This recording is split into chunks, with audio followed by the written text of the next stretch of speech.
Hello everyone! Today we are taking a nostalgic journey back to one of television's most beloved classics, Laverne and Shirley. This iconic sitcom isn't just familiar, it's widely regarded as one of the finest TV shows ever made. In this episode, we'll revisit the series through its unforgettable cast, then and now. We'll explore who these actors were when the show first aired, how old they were at the time, and how their lives and careers have evolved by 2026. Let's dive in and rediscover the magic together.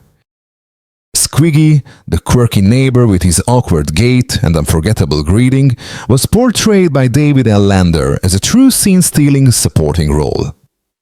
Born on June 22, 1947, in Brooklyn, New York, he took on the part at age 29, a moment when his physical comedy and instinctive timing were at their most vibrant.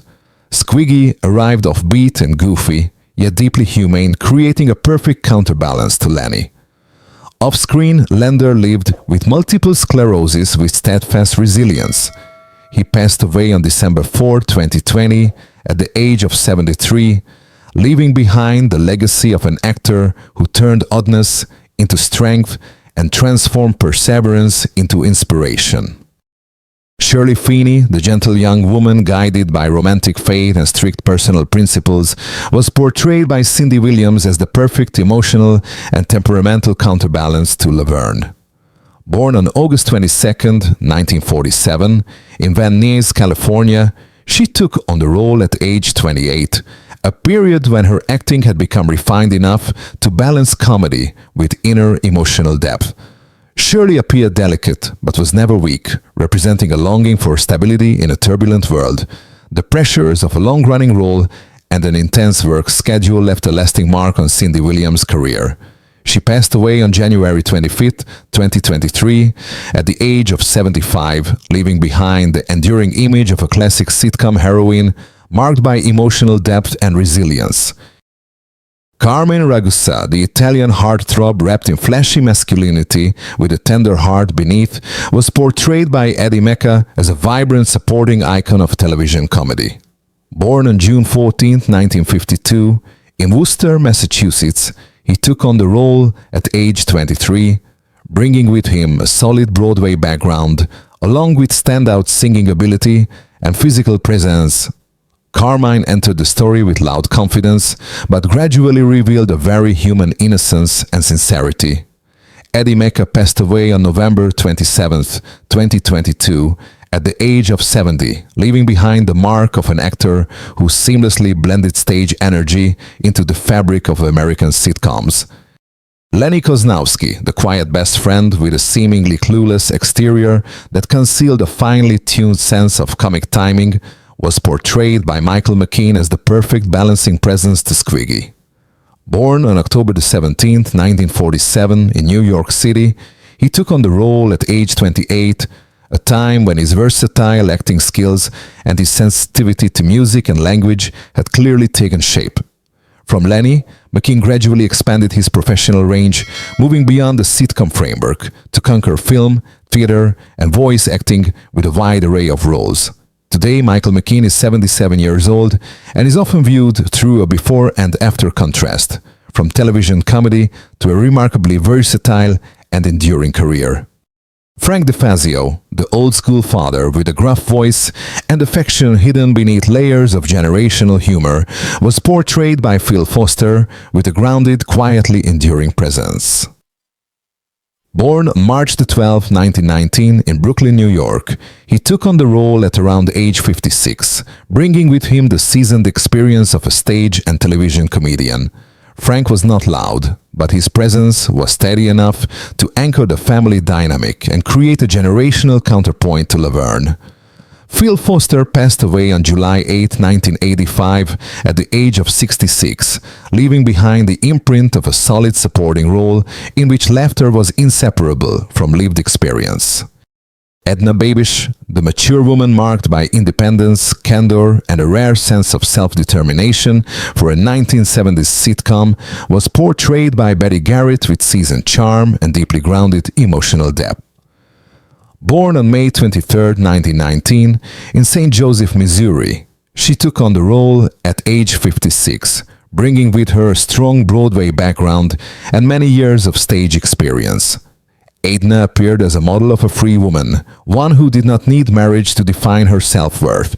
Betty Garrett passed away on February 12, 2011, at the age of 91, due to complications from pancreatic cancer, leaving behind the legacy of an artist who brought the image of mature, self-assured women into mainstream television. Rhonda Lee, the woman with a free-spirited femininity and unapologetic confidence, was portrayed by Leslie Easterbrook as a distinctive symbol of comedic sex appeal in 1970s television. Born on July 29, 1949, in Los Angeles, California, she took on the role at age 26, a moment when her looks, energy, and comic rhythm naturally converged at their most captivating. Rhonda entered the story with loud laughter, bold gestures, and a level of initiative rarely granted to female sitcom characters of that era. Today, Leslie Easterbrook is 75 years old and is still remembered as an image of a liberated, sensual woman who was never confined to a narrow stereotype on American television. Rosie Greenbaum, a friend who appears on the margins of everyday life with warmth and approachability, was portrayed by Carol White as a gentle social presence within the world of Laverne and Shirley. The role carried an everyday quality, without heavy drama or a sharply defined personality, yet it helped make the surrounding relationships feel more natural and alive. Rosie existed much like many friends in real life, coming and going, present just enough to maintain the familiar rhythm of a close-knit community. Carol White became associated with this kind of supporting role, where simplicity and restraint allowed the sitcom of the 1970s to retain a strong sense of lived-in authenticity. Sonny St. Jacques, the young man with an easy confidence and a brand of masculinity emblematic of the 1970s, was portrayed by Ed Marinaro as a familiar guest archetype of American television in that era. Born on March 31, 1951, in New York City, he appeared in the role at around age 25, a period when his athletic build and distinctly all-American presence were especially pronounced. Sonny entered the story with a relaxed, open-hearted manner and the easygoing social style characteristic of men of that time. Today, Ed Marinaro is 74 years old and is still remembered as a representative face of American television masculinity in the 1970s-1980s. Barbara, a background character bringing fresh energy and a familiar rhythm of everyday life, was portrayed by Lynn Marie Stewart as a distinctly television-ready face of the 1970s. Born on December 14, 1946, in Los Angeles, California, she appeared in the role at around age 29, a period when her natural demeanor and ability to blend seamlessly into the sitcom atmosphere had clearly taken shape. Barbara was not a central figure, but her flexible presence helped make scenes of daily life feel more vivid and relatable.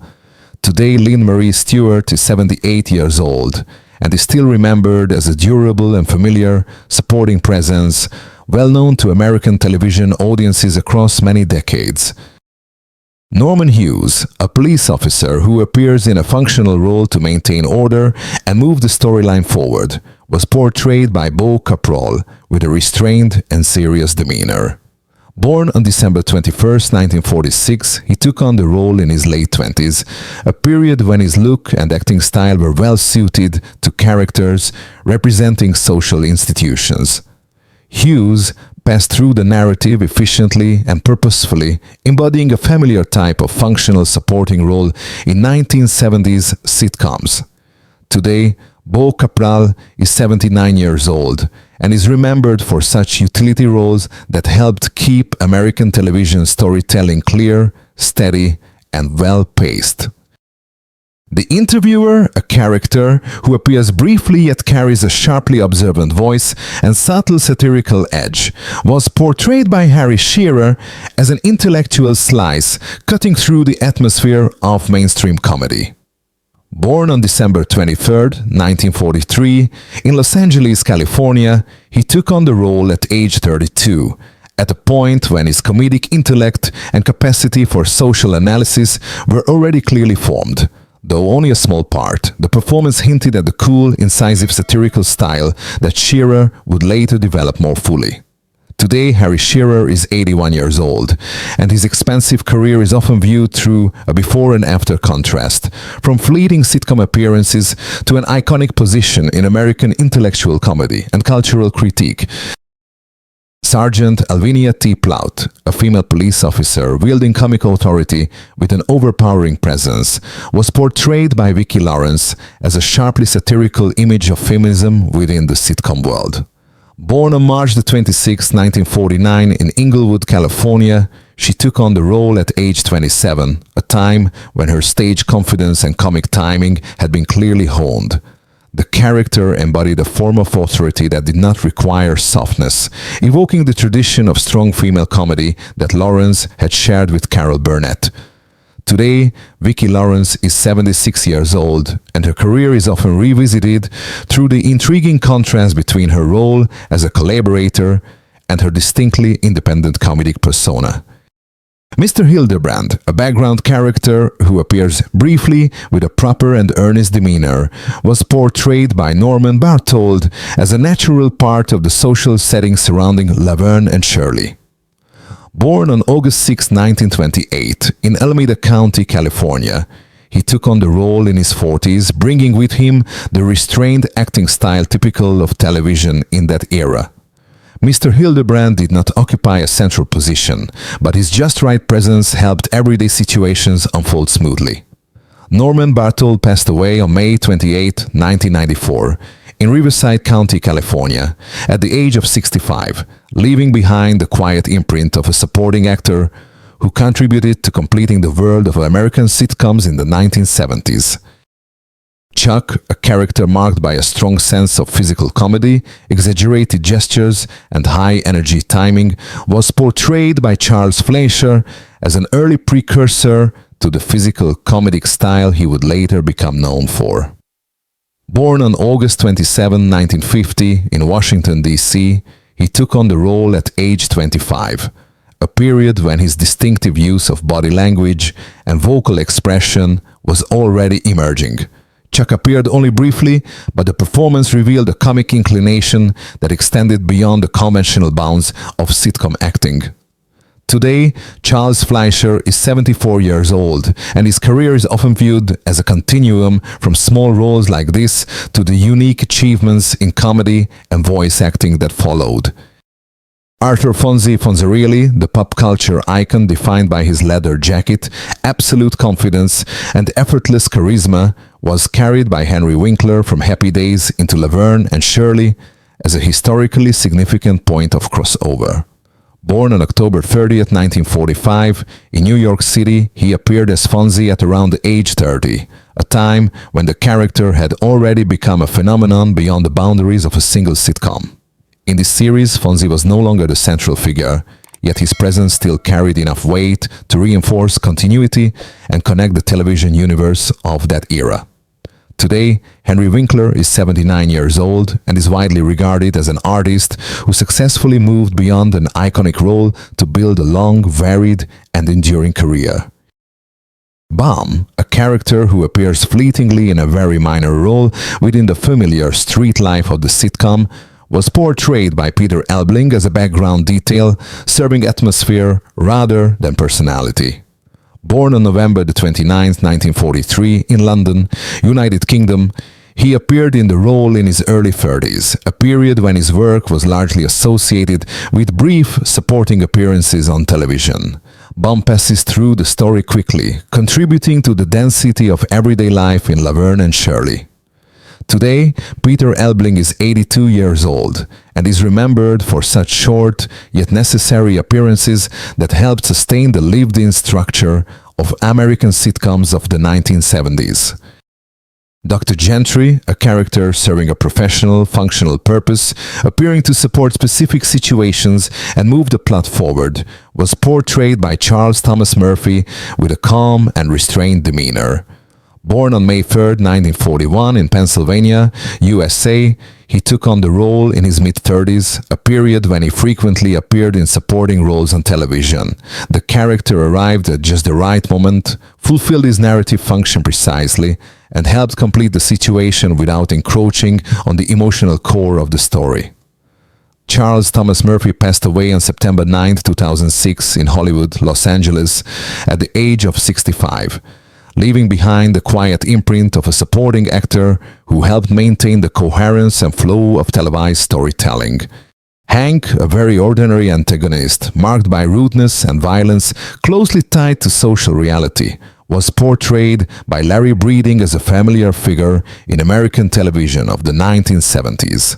Born on September 30th, 1949, in San Diego, California, he took on the role at around age 26, a period when he was often cast as edgy, unstable characters that carried tension. Hank required no elaborate schemes. He existed through a raw, everyday aggression that reflected the commonplace darker side of urban society at the time. Larry Breeding passed away on February 13, 1989, at the age of 39 due to heart failure, leaving behind a sense of incompletion from an actor known for portraying harsh yet authentic human edges on the small screen. The chaplain, a character carrying moral depth through a calm demeanor and measured speech, was portrayed by Richard Stahl as a spiritual anchor amid the everyday comic rhythm of the sitcom. Born on January 4, 1930, in Detroit, Michigan, he took on the role at around age 46, a time when he had already become a familiar, supporting presence on American television. The chaplain appeared with quiet composure and a clear sense of humanity, providing the necessary moments of reflection within this story. Richard Stahl passed away on June 18, 2006, in Woodland Hills, Los Angeles, at the age of 74. Leaving behind the mark of a dependable character actor known for bringing moral weight to small but meaningful roles. Warren, a familiar supporting character with a composed demeanor and a measured, reliable performance, was portrayed by Paul Wilson as a face emblematic of classic American television. Born on December 25, 1945, he took on the role at around age 30, a period when he frequently appeared in sitcoms and television dramas in steady supporting parts. Warren did not occupy a central role, but his presence lent a sense of familiarity and trust to the show's world. Today, Paul Wilson is 80 years old and is remembered as a dependable character actor, closely associated with the look and feel of American television in the 1970s. Laverne DeFazio, the forthright working-class woman with a strong personality and an unyielding spirit, was portrayed by Penny Marshall as a sitcom heroine infused with a very grounded, everyday feminism. Born on October 15, 1943, in New York City, she took on the role at age 32, at a stage when her acting confidence and natural charm had fully taken shape. Laverne was not perfect, but she was authentic. She lived honestly, worked hard, and always insisted on her right to choose her own life. After the sitcom, Penny Marshall transitioned into directing and became one of the most powerful women in Hollywood. She passed away on December 17, 2018, at the age of 75, leaving behind a rare legacy of an artist who broke through stereotypes to redefine success. And with that, we come to the end of our look back at Laverne and Shirley. From unforgettable characters to the actors who brought them to life, this series continues to live on through its humor, heart, and cultural impact. Seeing where the cast began and where life has taken them by 2026 reminds us why this show still resonates across generations. Thank you for joining this nostalgic revisit, and we hope it inspired you to smile, remember, and maybe even rewatch a few classic episodes.